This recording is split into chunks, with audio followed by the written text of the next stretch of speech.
sorry about the crap camera position, but it sounds fucking insane. And that is, I ain't joking, I'm not going over about 3,000 RPM because it's over boost, otherwise it spools so fast it's seeing like well over a bar of boost by 3,000 RPM, and it's not mapped for it, so I can't. So I mean, I know this isn't the most accurate thing in the world, but look what this the ODB diagnostics thing saying for torque already. Peak at 266, and I've literally not been over 3 grand, and not even full. I haven't been full throttle. None of that video was full throttle. That's probably about half, otherwise it just goes whoosh, straight off. But it's fucking ace. Like, handling is brilliant, response is incredible, steering's great. I like my yellow MR2 and I like Thomas's, but I prefer this. I guess it's because it's lighter, I don't know, but it is proper fucking go-kart. So yeah, good times. I need to see if I can get you a better camera angle, just to show you what I mean by the RPM and how crazy it is. Well, how crazy it sounds even at low revs. I've just taped it to the rev counter.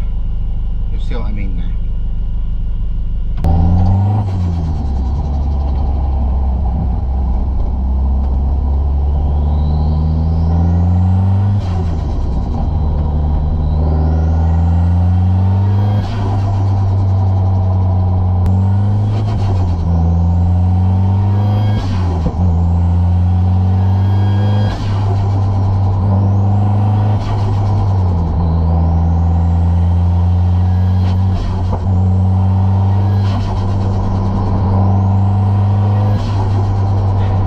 Promising, to say the fucking least.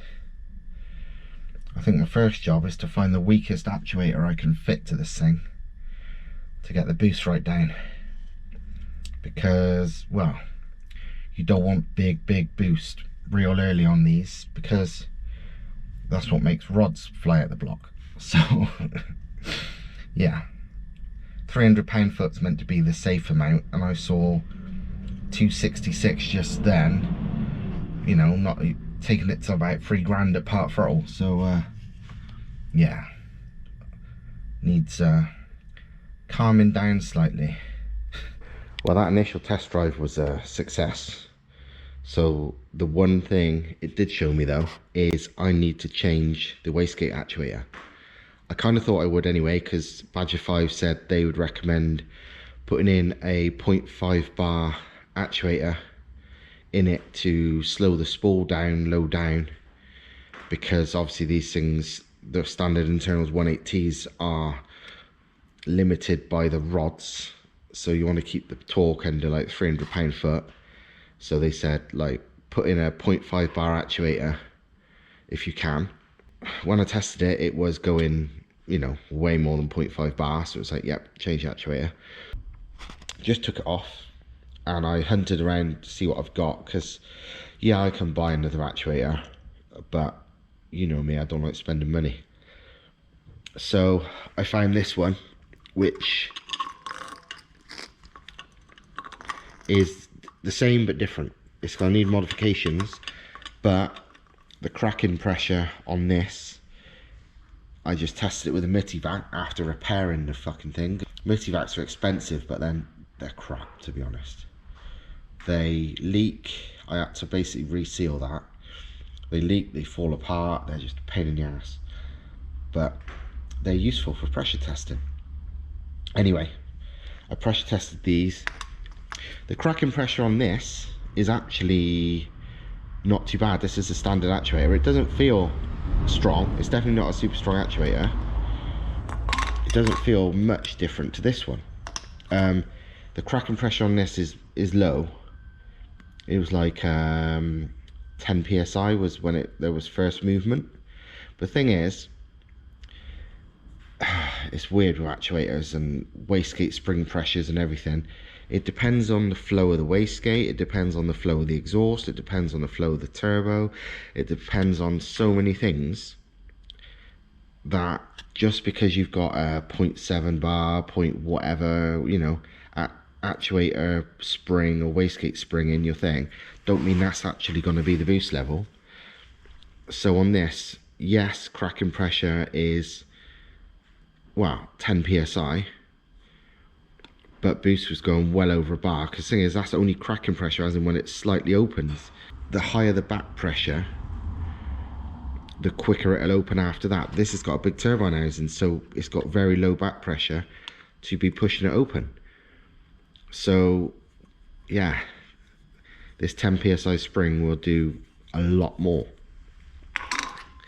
This one is a 5 psi cracking pressure from what I measured, so I'm praying this will do it, because to be honest, I'm gonna struggle with finding any actuator weaker than a 5 psi one.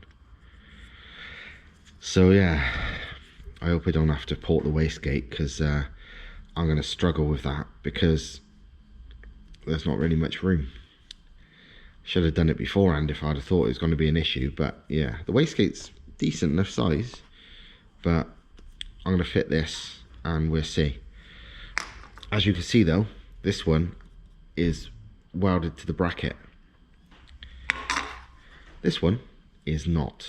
So I'm going to need to butcher this one to reuse a bracket, or make a new bracket, but it's probably easier to butcher this than make a new bracket. In other news as well, look at the ID tags. These actuators are both brand new.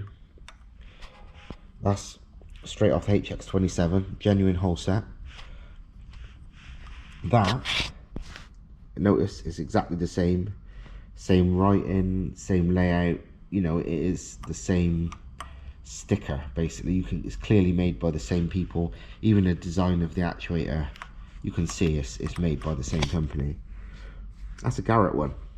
So whoever makes whole set actuators clearly make Garrett actuators, and neither whole set nor Garrett make them, is my guess, because whoever makes them for both, because that's exactly the same ID tag, and to be honest, it's exactly the same build style as well. So yeah, whole set, Garrett, same. Well, after a bit of chopping and grinding and drilling and hammering, I've now got the Garrett actuator, adjustable as well, of course, onto the original whole set bracket. I basically chopped up the old actuator. It was held on, I mean, that's the bottom of the actuator, and it's like, it looked like it had 3 spot welds holding it on, but I couldn't really work out where they joined onto on this. To be honest, I still can't. So I just thought, fuck it, I cut it off, because who cares if I wreck this. And yeah, did that. This is actually made out of a third actuator as well, because that bit, which I used as a sleeve to join the original bit to that bit, is part of this, which is another Garrett actuator. I used it because it's got the same thread. The whole set thread is wider, so it won't fit. It's like M8 and that's M10, I think. So I needed the spindly little Garrett one, so I chopped this one up to use that, and now hopefully this should do the job. There's I've got a lot of adjustment now as well, so from way shorter than that to way longer than that, so should be able to get it just right. You're meant to have about half a hole of preload on this, considering they want the boost to sort of come in a bit slower, maybe a bit less preload, but I can now, so hey, happy days. I guess the only thing I can do now is fit it and see if it works. Who knows? We'll soon find out. Quick update. I've fitted the actuator. I fitted it with very, very minimal preload as well, just the slightest amount. And now, rather than the old actuator where it was just flying around to like 1.5 bar by 3 grand, which is, yes, it's fast, but that ain't good for the rods. No way. Now it's much more like it. Like initial spool is the same. I mean, both times, you know, you're on boost practically off idle. But now by 3000 RPM, I still can't take it above because it's not mapped, it's just lean. By 3000 RPM, I'm now seeing like 12 PSI rather than about 22, 23 like I was with the original actuator, which is more likely to, you know, not kick the rods out of bed. Because the thing is, this is base actuator pressure. This is with the boost controller not connected. So we can add the boost from then on in. But, you know, that should be fine. Boost seems to creep a little bit, which kind of suggests the wastegate could be bigger. But like a Wally, I didn't bother porting it because it looked big enough to me. So it was like, oh, fuck it, won't bother. But I think I should have ported it. But it'd be fine, I'm fairly certain. It's it looked like it would go to 12 and then creep up slowly, but at higher RPM, more boost is fine. It's just, it's low down RPM that creates big torque, and that's what's going to break shit. So I think as it is, it's fine. And now this actuator is adjustable. I can adjust the preload, which to be honest, you can do just by getting under the car and doing it, you know, in situ in about 5 minutes. So it's not particularly difficult to do while getting mapped. So in all honesty, the next thing I can really need to do is just get it on the dyno, because at the moment I can't give it any because it's fucking super lean on boost. Progress at least. So I mean, I've driven it again. That's probably in total an hour's worth of driving roughly, and nothing's caught fire or fell off, so I'd say it's safe to go on the dyno now. MR2 land around here at the moment. Mine, random customer, Thomas's other one, my other one, Thomas's other one down the back. I'm just going to take mine out because I've adjusted the actuator again. I want to see if it's helped at all. So I'm going to put this there, lock up, and go for a little drive.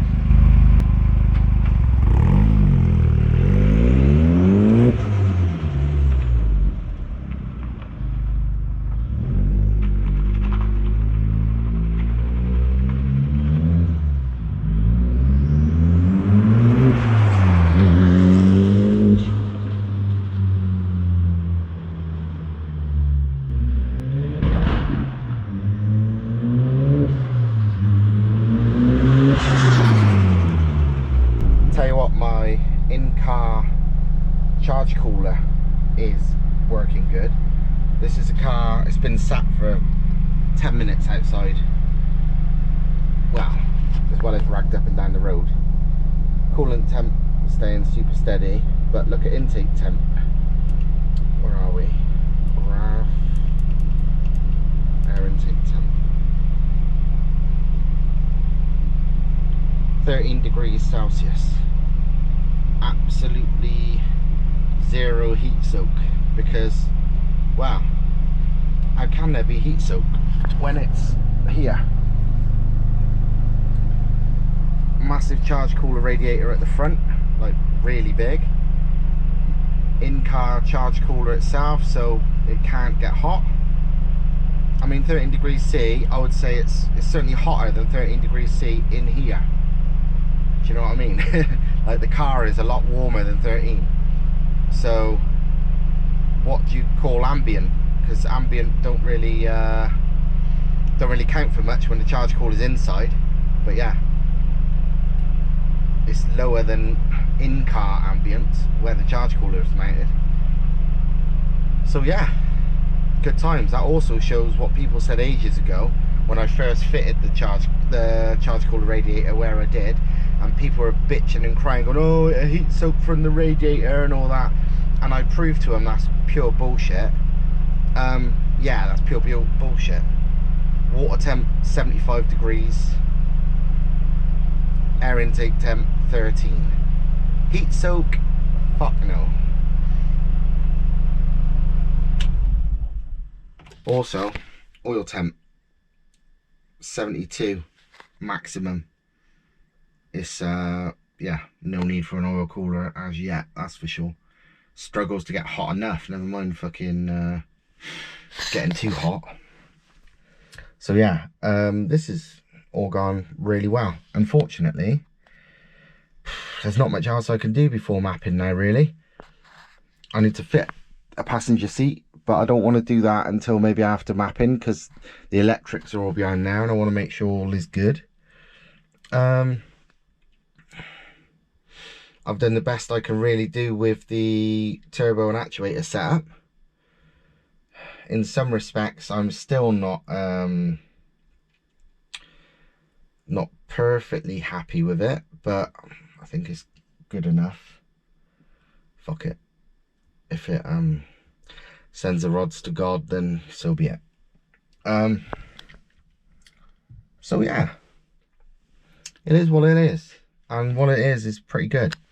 So yeah, maybe the next video, I'm dying to do ones where I'm proper ragging it around, but I can't because I can go to about 3,000 RPM, and even that's a bit iffy. I mean, it is fucking lean even at 3,000, but it's like, well, I'm only in it for like a second, so you know, it'll live. I mean, it's probably a stupid idea, but you know, whatever. Hopefully the next video on this car at least might be it getting mapped. When it's going to be mapped, I don't know. It's like, depends how long they're booked up for. I'm sure they told me 4 weeks, and if so, 4 weeks, which would suck, but you know, whatever, we'll see what happens. There'll be other videos, because you know, I'm always doing other shit. Don't forget, I've got all my other bloody cars, but this one is the one I really want to fucking use because I can see the potential, but it needs mapping now. So yeah, hope you liked it, and subscribe and all that shenanigans, tell the world, and I'll see you next time, hopefully with some much better video. See you later.